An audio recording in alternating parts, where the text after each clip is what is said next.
Hello, I am Pat Gillum-Sams, the founder and CEO of the Sister Covenant. What is the Sister Covenant? It is a platform for purpose and powerful women to empower and inspire other powerful women of color. Black women are resilient. We nurture the world, our families, our spouses, our children, our communities, the boardroom, and everything in between. But who fills our cup? I often am reminded of when we fly, we're told to put our oxygen mask on first. And that is what the Sister Covenant is all about.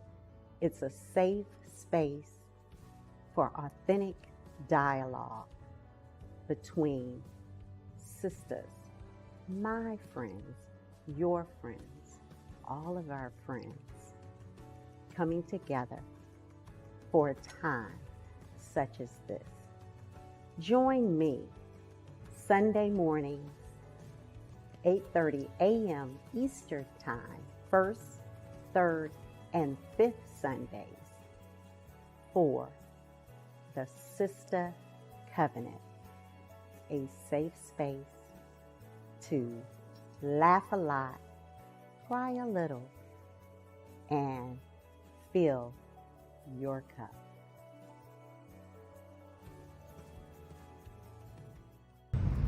Good morning.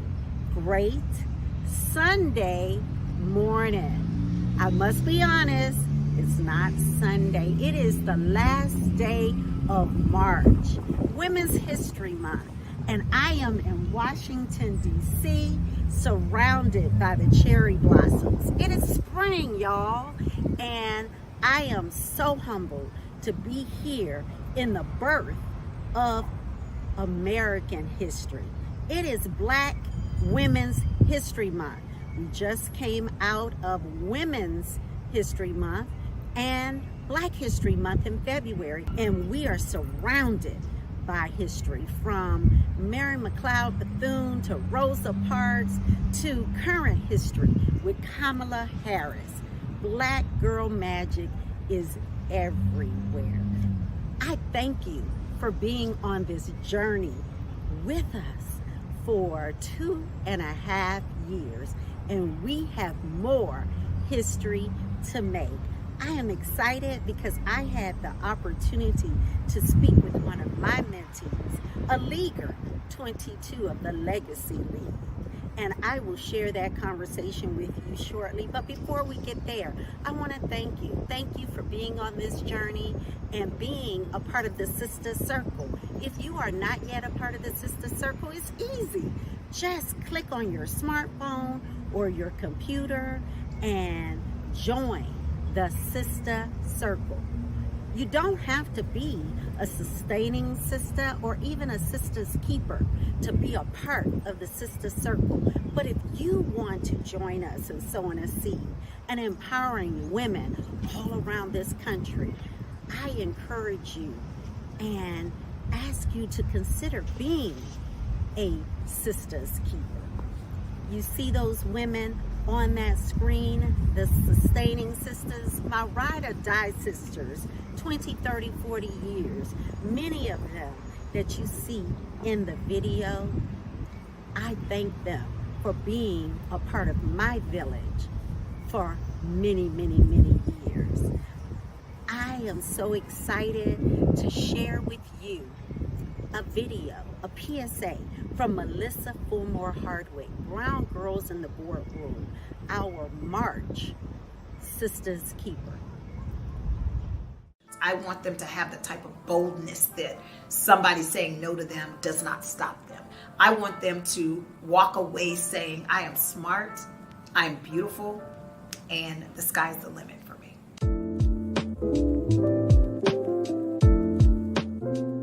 Hi, my name is Melissa Fulmore Hardwick, and I'm the founder and executive director of Brown Girls in the Boardroom. During a very tough time in our world, if you will, and I was sitting in a boardroom meeting one day and looked around, and I think there was another female, but nobody else in the room that looked like me. And I said, you know what, this is the time. And so for my 50th birthday, I actually gave myself permission to start this nonprofit. And I said, I'm going to call it Brown Girls in the Boardroom. And I say boardroom, I don't necessarily mean the corporate boardroom. It's any room that they feel like they want to be present in. How do you help these girls show up? So that was my inspiration for starting Brown Girls in the Boardroom. Let me just quickly say, it was not a process, it was a journey. And I call it a journey because the work was already being done. So I had some girls that were interested. Some of them were my nieces, some of them were a local college of young ladies that were aspiring to get into jobs that they were having challenges doing so. And the group of women that had been successful in their careers already, that were already on this journey as well, decided to join in. And so as we joined forces, it was just almost seamless. And this is how I know it was meant for this organization to be stood up. I can't even say that I always had a vision for Brown Girls in the Boardroom, but I always had a heart to serve people. And so when I think about how I was fortunate in my career and how I realized that this isn't hard work, right? Like, how did I know how to go to work and show up and have that confidence and study my craft and make sure that I was skilled? Like, how did I know to do that? And when I think about that, it was because I had older sisters in my life. I saw them do this. And so they told me that, Melissa, you can do this and you can be this. And I realized that it was really very much related to confidence. And so what we started running into were girls that were skilled. They were smart girls, perhaps making some decisions that could very well hinder their careers. And so I wanted to be that voice to say, people care. People care about your image. People care about the things that you do. And so show up in spaces where you're doing things that you want to be proud of. How do you leave a legacy, right? Think long term. Let's begin with the end in mind.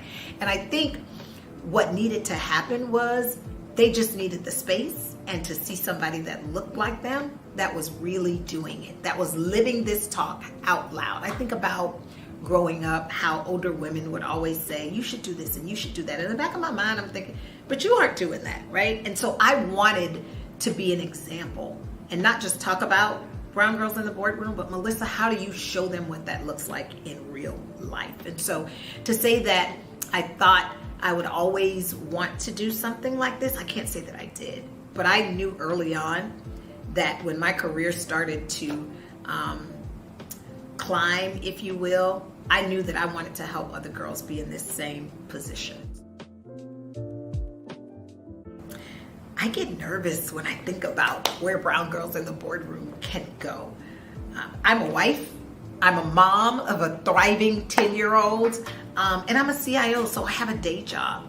And all three of those three jobs, every one of them takes a lot, and I have to show up in every one of those. And so when I think about Brown Girls in the Boardroom, it makes me nervous because I've gotten asks, if you will, to take this to other states and other cities, and how do we expand this in different parts of the world. And I get nervous about that because I'm like, but there's one of me, you know, and there's this notion that other people will help, but it's my baby. And when I think about it, I want to be attached to it. And so it can go far. I don't have the capacity right now to serve all of the girls that are even interested in being a part of Brown Girls in the Boardroom. And so when I think about where it can go, this can be big. What I want to instill in them, number one, I want them to know that representation matters. And I want them to know that you should always have a spirit of serving and giving back. And so you first have to be in the space to be represented. And so the confidence, the ability to say I can be a game changer, be an advocate for young women. I want them to know that they can be bigger and better than they are today. It is my heartfelt desire to make sure that each and every girl, they're tied to a mentor, their mentors check in with them. You know, we're teaching them how to golf, right? We're teaching them finance, etiquette. We're teaching them how to show up in spaces, emotional intelligence. And it is my desire that they level up in their careers. And in fact, that's our thing right now, leveling up. How do you level up? Whether you are a cosmetologist and leveling up means starting your own salon, whether it's you are in IT and leveling up means you get some certifications and move to a higher job, whatever it means to them. But I want them to be better than they were when they ran into Melissa Fulmore Hartwig and Brown Girls in the Boardroom. Representation matters, and I want them to represent. Thank you, Melissa, for all that you're doing in the lives of these young women.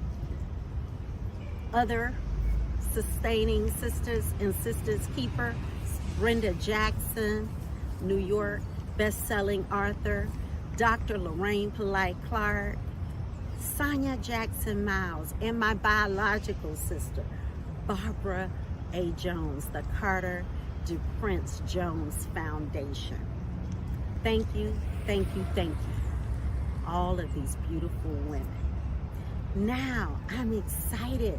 You have met Rachel Howell on the Sister Covenant many times, as she has been on talking about the desires of her heart as she was a college senior at Howard and making her mark on that campus as SGA president and an AKA on the campus of Howard Alpha chapter.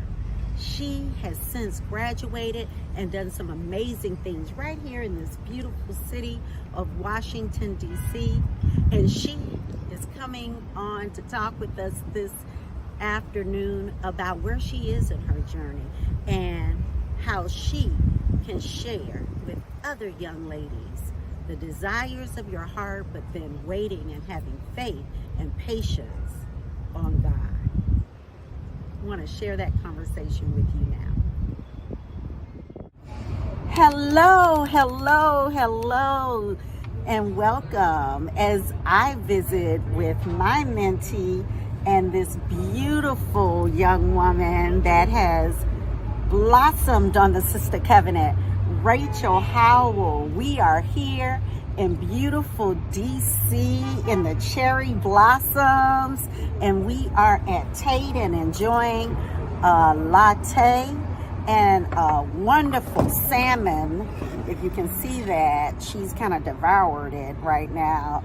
Avocado and salmon toast. That was wonderful. But it is my pleasure to visit with Rachel Howell.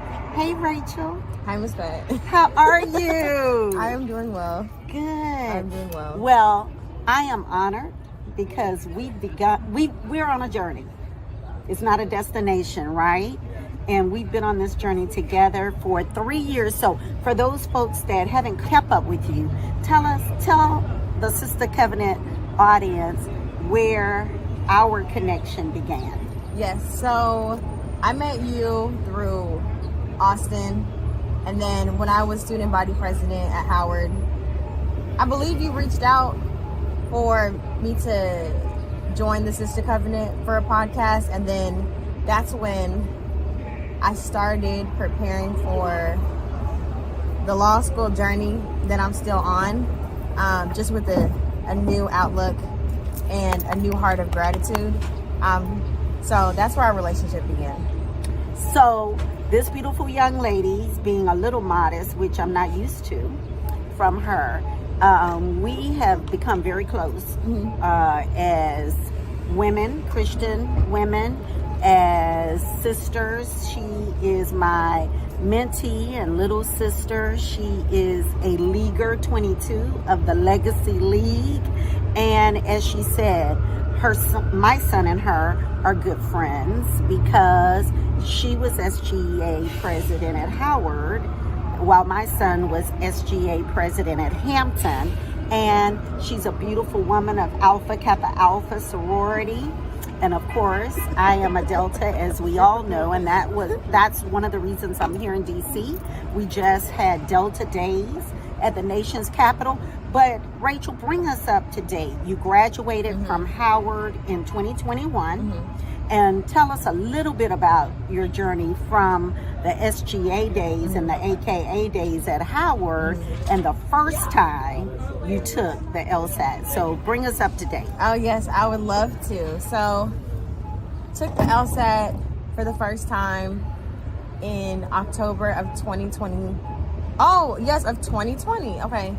My score was not what I wanted it to be. It was very low. It was just very bad. And I felt defeated, and I told myself I was never going to take it again. But then mentor came into my life and paid for a prep class, so I took a prep class, took the test again, but I knew that I wasn't ready, and I knew that it was not my time, but I genuinely felt like I could outwork God, and I could work around God, and so I still took the exam. And so the last time you all saw me, I want to watch it. I need to go ahead and watch it. I was very emotional.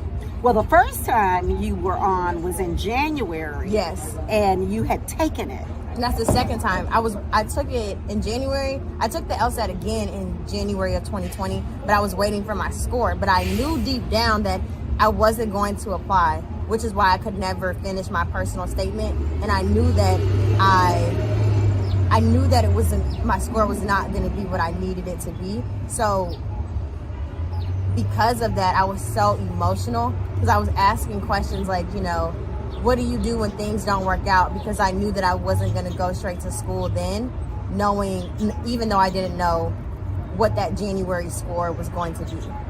So then after that, graduated from Howard, began working at a lobbying firm where I wasn't in alignment. I'm very mission based. And so I will say that I grew a lot spiritually, because once I prayed, God, please align me, everything came together. I have braces now, and my orthodontist told me, she's like, Rachel, your teeth are aligning, you're getting a new job, and you're going to law school. And I never told her that I was interested in getting another job. And I never told her that.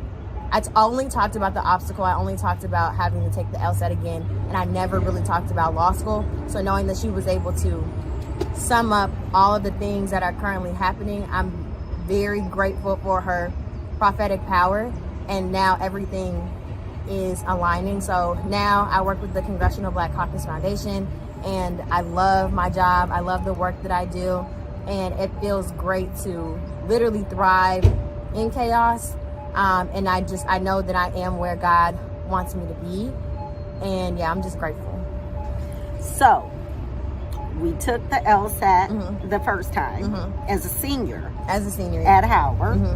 And that's the first time you came on the Sister Covenant, and we shared that with you, and we connected you with some powerful women, Judge Rhonda Peoples Waters, out of a judge in Northeast Florida, who talked about 16 times applying for a judgeship and God giving it to her in the right way for her at the 17th time, and how she talked about not being a no, but being not now. So not a denial, but a not now, right? Not now moment. So then we went to the second time of taking the LSAT last year.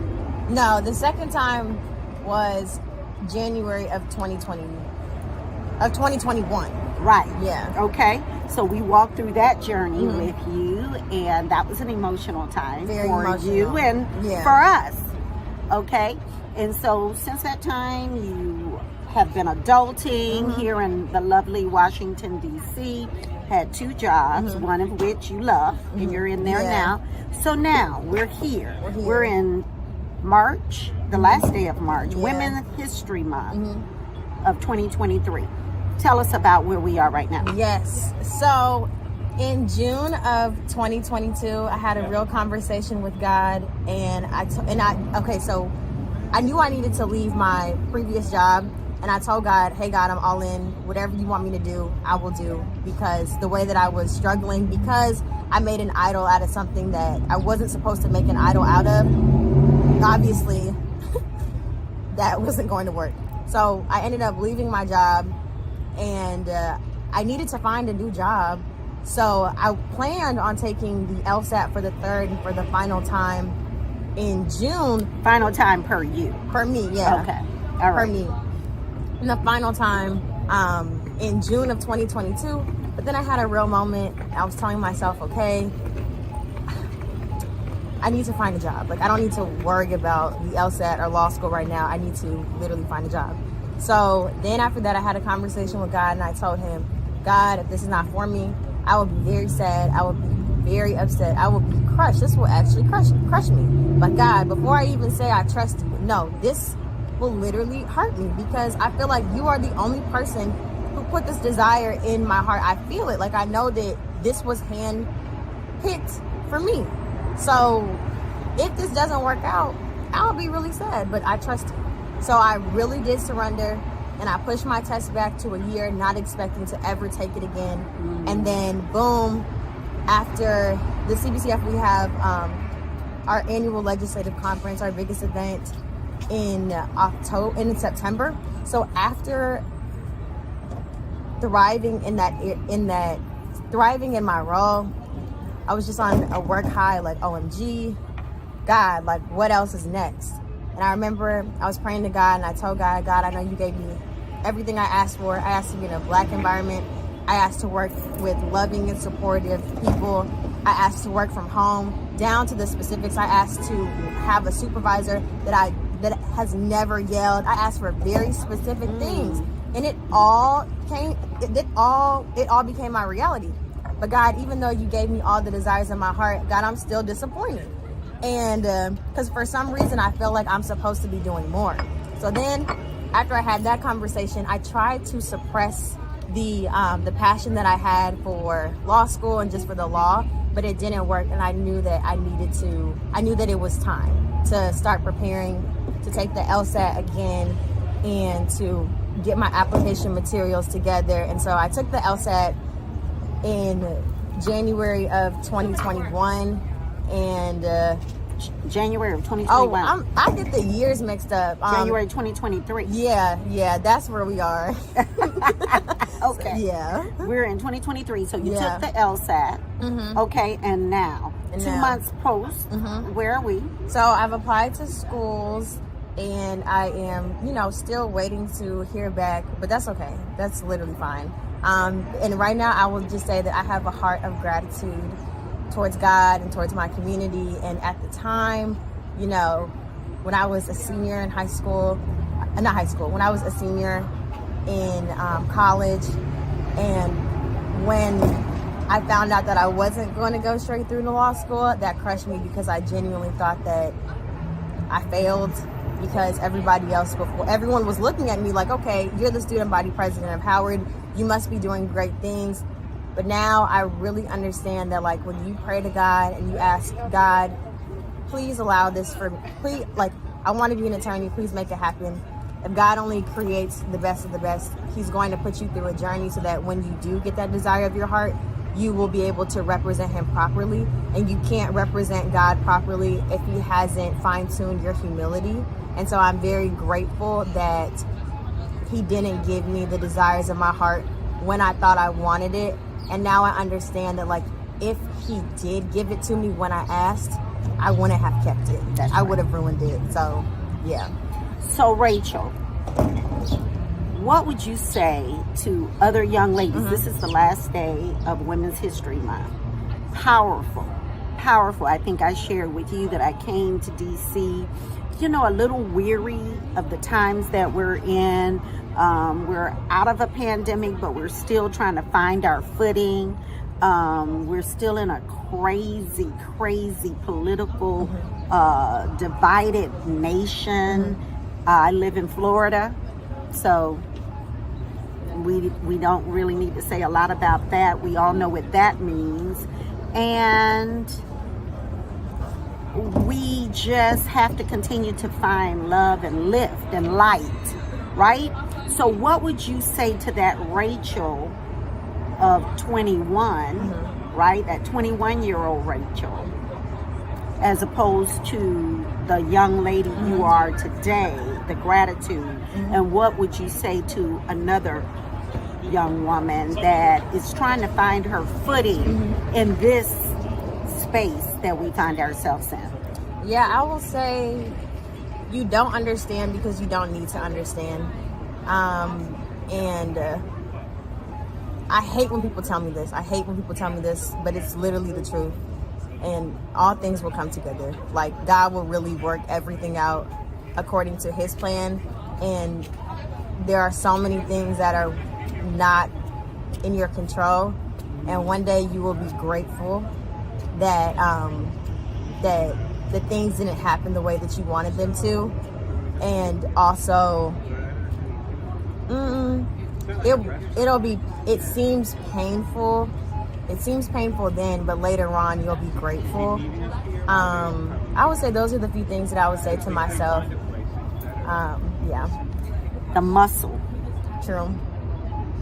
Building the muscle that if God had put it there, maybe it would have been all about you doing it. Oh yeah, I would say that if God had given me the desire of my heart when I wanted it in January of 2021, my ego would have been on top of the world. I was just, student body president, and especially as a person who grew up with humble beginnings, once great and big, things started happening, I'm just like, okay, this is a product of me, of my work, of how hard, I pushed through. That's right. Of my perseverance. And even though that's a part, if it's not, everything has to be authorized by God. And I think I would have, my head and my heart wouldn't have been in the right space, because I would have never understood the importance of surrendering. So I'm glad that God didn't, I'm glad he worked everything out. And walking by faith. Now, you don't have it perfectly laid out. No. But you're planning. Yeah. And you're doing your part. Yeah. And you are making preparation for what God is going to continue to do. Not Rachel. Though. Yeah. Not Rachel, because it's not Rachel's perfect plan, right? Yeah. Right. So, well, we are proud of you. The Sister Covenant is proud of you. And we are cheering for you. We're rooting for you. We are in the front row. All of the women, all of the mentors, all of the people who want to see you succeed, we know you already have, because what you said to me was, I am a different woman. I am a woman that doesn't need anybody's permission but God. And that is strength. That is what empowerment looks like, walks like, talks like. So as we are in this final day of Women's History Month, I am so honored to sit here with you. Yay. Sit here with you as we finish our meal and our latte and talk and share about the goodness of God, but also how God does purpose us for a time such as this, and he does put those desires in our heart, and he makes them manifest, not just for us, and most time not for us. The test is in the growing that muscle that is for the testimony for others. And this is too good to keep to ourselves, so we have to share it. And I'm grateful because right now, I don't know. There are a lot of I don't knows in terms of where I'm going to school, what city I will be in, but that's why it's exciting. It's Chicago, exciting. True. Wherever I go, but I would just say that that's why I'm grateful that I have the opportunity to talk about it now instead of waiting until, because that's always been my issue. I want to wait until I have the perfect moment. I want to, shut everybody out until I can say, hey, I was stressed behind the scenes, but it all worked out. And to answer your questions, here I have a mental frequently asked questions document ready to distribute, but now I don't have any answers. So, but I know that God is going to work it out, and I'm grateful that I've gotten to this point. So I'm happy to share it now because it's in its purest form. So I'm clapping for you, but I am clapping for the Rachel that I have next to me, because I know it is only going to get bigger, better, and bolder, and more beautiful and blessed as you continue the journey, not the destination per Rachel. And I'm talking to me, the older sister right now, and to some other woman out there. Not your plan, but God's plan for you. Continue to do your part, and God will do the rest. You want to leave any last word? No, I would just say that I am very grateful, and I'm just excited, and I don't want to say I'm overwhelmed, but I think my heart and my body, everything is just flowing with gratitude right now, because one, God didn't have to do it, but two, even when I was sad, and I was crying and I was upset, I'm like, okay, God, it didn't happen then, so it's never gonna happen. He could have never told me. He couldn't have told me what was gonna happen, because I needed to experience that. I needed to, only lean on God.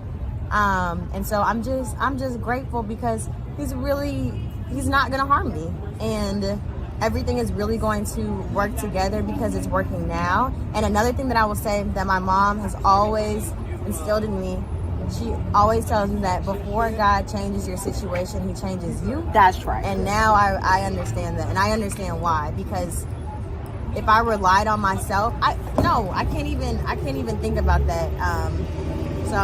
And I shared my testimony around that same statement that my mother told me some 20 years ago, that God may not fix this, and this that you see as broken.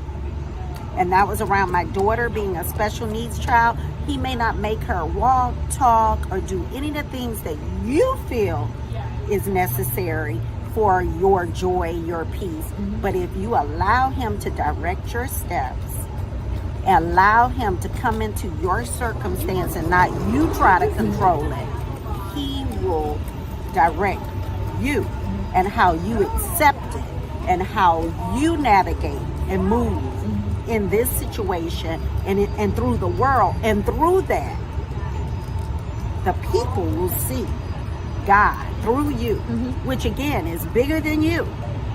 But the test creates the testimony.